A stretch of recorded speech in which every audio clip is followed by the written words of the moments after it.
Good evening everyone. ಇವತ್ತು ನಾನು ಈಸಿಯಾಗಿ ಫಾಸ್ಟಾಗಿ ಮಾಡೋಂಥ ಚಿಕನ್ ರೆಸಿಪಿನ ನಿಮ್ಗೆ ಹೇಳ್ತಾ ಇದ್ದೀನಿ. ಇಬ್ಬರಿಗೋಸ್ಕರ ಮಾತ್ರ ಮಾಡ್ತಾಯಿದ್ದೀನಿ. ಸ್ವಲ್ಪ ಗೊಜ್ಜಬೇಕು ನನಗೆ.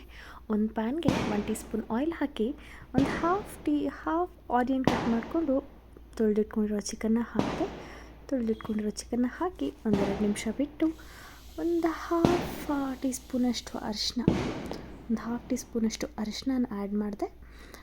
ಬಿಕಾಸ್ ಹಸಿ ವಾಸನೆ ಹೋಗಬೇಕಲ್ವ, ಸೊ ಹಾಗಾಗಿ ಅದ್ರ ಜೊತೆಗೆ ಒಂದು ಹಾಫ್ ಟೀ ಸ್ಪೂನ್ ಅಥವಾ ನಿಮಗೆ ರುಚಿಗೆ ಎಷ್ಟು ಬೇಕೋ ಅಷ್ಟು ಸಾಲ್ಟನ್ನ ಆ್ಯಡ್ ಮಾಡ್ಕೊಳ್ಳಿ. ಇವಾಗಲೇ ಸ್ಟಾರ್ಟಿಂಗಲ್ಲೇ ಆ್ಯಡ್ ಮಾಡ್ಕೊಳ್ಬೇಕು. ಆ್ಯಡ್ ಮಾಡಿಕೊಂಡು ಎರಡನ್ನೂ ಚೆನ್ನಾಗಿ ಮಿಕ್ಸ್ ಮಾಡಿಬಿಟ್ಟು ಚಿಕನಲ್ಲಿರೋ ನೀರು ಇರುತ್ತಲ್ವ, ಆ ನೀರು ಕಂಪ್ಲೀಟಾಗಿ ಹೋಗೋವರೆಗೂ ಚಿಕನ್ನ ಚೆನ್ನಾಗಿ ಬೇಯಿಸಬೇಕು. ಆ ಚಿಕನಲ್ಲಿ ನೀರಿದ್ದರೆ ತುಂಬ ಸ್ಮೆಲ್ ಬರುತ್ತೆ, ಚಿಕನ್ ತಿನ್ನೋಕ್ಕಾಗಲ್ಲ. ಸೊ ಆ ನೀರು ಕಂಪ್ಲೀಟಾಗಿ ಬೆಂದು ಹೋಗಬೇಕು. ಆಯಿಲ್ ಮೇಲ್ಗಡೆ ನಾವು ಹಾಕಿರೋ ಆಯಿಲ್ ಕಾಣಿಸ್ಬೇಕು.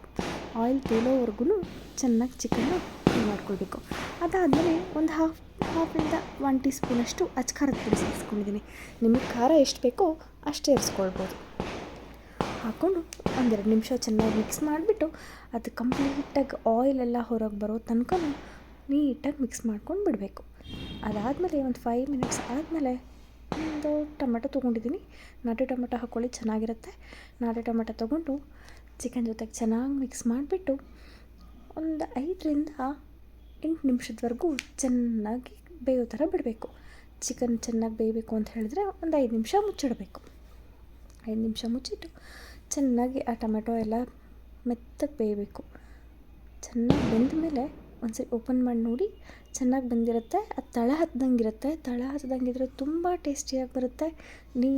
ನೀಟಾಗಿ ಸೌಟಲ್ಲಿ ನೀಟಾಗಿ ಕಲಿಸ್ಬಿಟ್ಟು, ಚಿಕನ್ ಪೀಸ್ ಕಟ್ ಆಗದೆ ಇರೋ ಥರ ಕಲಿಸ್ಬಿಟ್ಟು ತಿರುವು ಹಾಕಿಬಿಟ್ಟು ಹಾಗೇ ಸರ್ವ್ ಮಾಡಿಕೊಂಡ್ರೆ ತುಂಬ ಚೆನ್ನಾಗಿರುತ್ತೆ.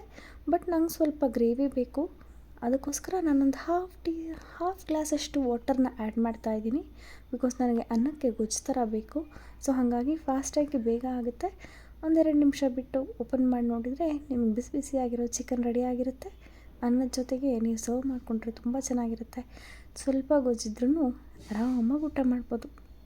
ಒಂದ್ಸರಿ ಟ್ರೈ ಮಾಡಿ, ತುಂಬ ಚೆನ್ನಾಗಿರುತ್ತೆ. ಬಿಸಿ ಅನ್ನಕ್ಕೆ ಬಿಸಿ ಚಿಕನ್ ತುಂಬ ಚೆನ್ನಾಗಿರುತ್ತೆ without ginger garlic paste, any masala.